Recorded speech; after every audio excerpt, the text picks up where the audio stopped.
हर बाप का एक बाप होता है। हाँ, और उसे हम दादाजी कहते हैं। तो धमाल 4 जहां अपने अलग मजे में लगी हुई है, तब तक आओ दादाजी को एनालाइज करते हैं, धमाल की कोर एसेंस, उसकी कॉमेडी को समझने की कोशिश करते हैं, and most importantly why it became so memorable for us. Sir, हम इस वक्त भारत के सबसे सुरक्षित जगह पर खड़े हैं, क्योंकि हर कोई कहता है Dhamaal is one of the funniest movie in Bollywood of that era, but साथ ही साथ ये भी कहते हैं it is copied from Hollywood from other sources, कि इसकी जो खिचड़ी है वो it's mad mad mad world से इंस्पायर्ड है। उसके ऊपर garnishing Baby's Day Out mister Bean की भी कर दी है। पता नहीं ऐसे डेंजरस सिचुएशन में मैं ऑटोमेटिकली आगे कैसे आ बट मुझे नहीं लगता कि ये स्टेटमेंट्स एक दूसरे के साथ कॉन्ट्राडिक्टरी है। इनफैक्ट यही है जो धमाल को इंटरेस्टिंग बनाता है। कोई बात नहीं, पकड़ के बैठ जाओ। क्या? बट बिफोर एनालाइजिंग धमाल तुम्हें ये समझना पड़ेगा कि वाई ह्यूमंस लव, एंड इसीलिए इसका एनालिसिस वहीं से स्टार्ट होना चाहिए, क्योंकि कहने को तो हम सब कॉपी कैट हैं। तो आइए स्टार्ट करते हैं। इंसानों को धैर्य रखना चाहिए। मूवी के बारे में समझने से पहले हमें कॉमेडी को समझना होगा। अबे कौन है बे तू? प्रधानमंत्री? So yes, comedy is expectation, violation and safe resolution. अब आओ इसको धमाल मूवी की एग्जांपल्स के साथ समझने की कोशिश करते हैं।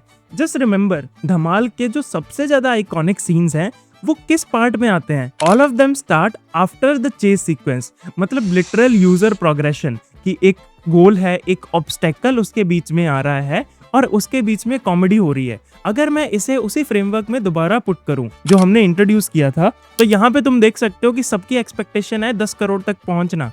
उसके बीच में वायलेशन आती है, कोई चीज का टूट जाना, कुछ और हो जाना, एंड द रेजोल्यूशन इज उनका एक नया तरीका ढूंढना which is more funnier. Also on a side note, भाई साहब इन्होंने कितना नुकसान करवा दिया। अगर ये साथ में जोड़ दूं ना तो 1 करोड़ तो मुझे यही लग रहा है। कहूंगा तुझे, उखाड़ ले जो उखाड़ना है तुझे। And this is nailed by progressive progression. Dhamaal movie starting में ही हमें बता देती है कि लॉजिक को तुम परे रख के ही बात करना हमारे साथ इस मूवी में। आप टेंशन बिल्कुल मत लो, घास एक बार फिर उगेगी ना तो घोड़ा अपने आप वापस आ जाएगा। और मैं जितना मर्जी ट्राई कर लूं इन शो वालों से दूर जाने के बावजूद भी, ये सोडी कहाँ से आ गया भाई? पंटर लोग ये उठो रे, ये सुबह हो गई मामू, चल। अब जब तुमने मान लिया कि लॉजिक हमने साइड में उठा के रख दिया, फिर तुम ऐसे क्वेश्चंस नहीं सोच सकते जो मेरे मन में आए कि भाई 1 सेकेंड, ये पानी लाया कहाँ से?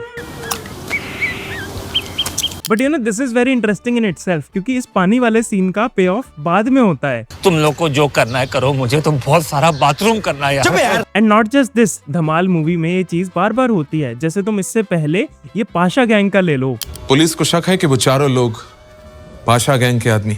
ये जो सेटअप हुआ था इसका पे ऑफ भी हमें बाद में दिखने को मिलता है in a very very funny sequence. हम लोग तो बच गए पाशा, लेकिन कानून के हाथ से तुम नहीं बच सकते Pasha. Another underrated aspect of this movie is कि कैसे फिजिकल कॉमेडी का भी बहुत अच्छा यूज किया गया है। मतलब बिना डायलॉग बोले ही कई ऐसे सीन्स हैं जहाँ पे फन क्रिएट करने की कोशिश की गई है। और ये चीज ना हमारे बिल्कुल ऐसे कोर साइकोलॉजी एवोल्यूशन के साथ कनेक्टेड है, क्योंकि लैंग्वेज डिस्कवर होने से पहले भी ह्यूमंस हंसते थे। And did you even notice कि पूरे जो मेन कैरेक्टर्स हैं उन सब ने थ्रू आउट द मूवी सिर्फ एक सिंगल कॉस्ट्यूम ही पहनी है। Now let us address the concern कि धमाल मूवी कॉपीड है, क्योंकि मैं जितनी मर्जी बखान कर लो इसकी, एक वो बात सबको खटकेगी ही कि ये मूवी ने ना यार यहाँ से इंस्पिरेशन उठाई है, कुछ इसका ओरिजिनल नहीं है।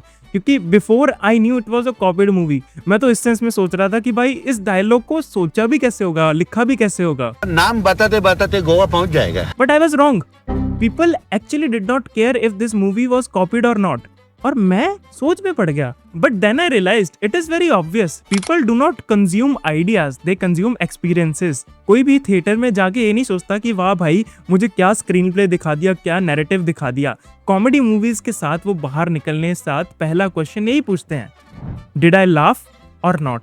और उसमें ये मूवी सक्सेसफुल होती है, क्योंकि ज्यादातर लोगों ने ओरिजिनल मूवी तो देखी नहीं होगी, बट एक और चीज इसने एड ऑन की है जो ओरिजिनल मूवी कर नहीं सकती थी इंडियन केस में, विच इज द इंडियनाइजेशन। वही सारे कैरेक्टर्स, वही सारे ट्रोप्स के साथ अगर सेम मूवी इंडिया में आती, लोगों को पसंद नहीं आती।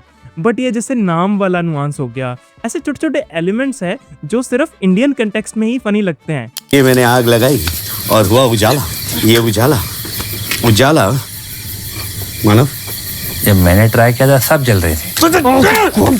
मैंने इंटरनेट पे एक बहुत अच्छा कोट देखा था भरद्वाज रंजन का, when he said there is a difference between brain dead films and brain dead film making, और यही डिफरेंस बनाता है धमाल मूवी को from being a funny comedy movie to a literal trash copy movie. पिताजी का तो पेंटिंग का बिल्कुल शौक नहीं था। मरने का शौक था? नहीं। फिर भी मर गए ना। एंड इसीलिए वैल्यू ऑफ द वीडियो में भी मैं इसी आइडिया को टच बेस करना चाहता हूँ। People think that creativity is opposite of कॉपिंग, it isn't, plagiarism is. बाकी इस आइडिया को और अच्छे से समझना है ना तो स्टिल लाइक एन आर्टिस्ट इस बुक को उठा लो, अच्छे से चाट जाओ, तुम्हें समझ आएगा कि क्या डिफरेंस होता है एक ओरिजिनल चीज को लेके उसके अंदर नुआंसेस डाल के अपना बनाना वर्सेस ब्लेटेंटली किसी चीज को कॉपी करना। The question is not did you copy, the question is what did you add. Dhamaal movie ने भी नो डाउट वो ट्रेजर हंट वाला प्रेमिस उठाया, उन्होंने काफी सीन्स एज इट इज भी कॉपी कर लिए, बट उसके अंदर localisation, Indian jokes, Indian themes, Indian setting को डाल के उन्होंने मूवी इंडियंस के लिए मेमोरेबल बना दी।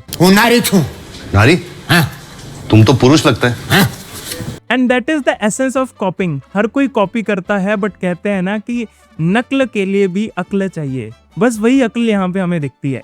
With that I and this video. अगर ये वीडियो पसंद आई हो तो ये इन 2 मूवीज के ऊपर भी हमने एनालिसिस किया है, इसके बाद इसे जाके देख लेना। बाकी till then keep analysing, bye.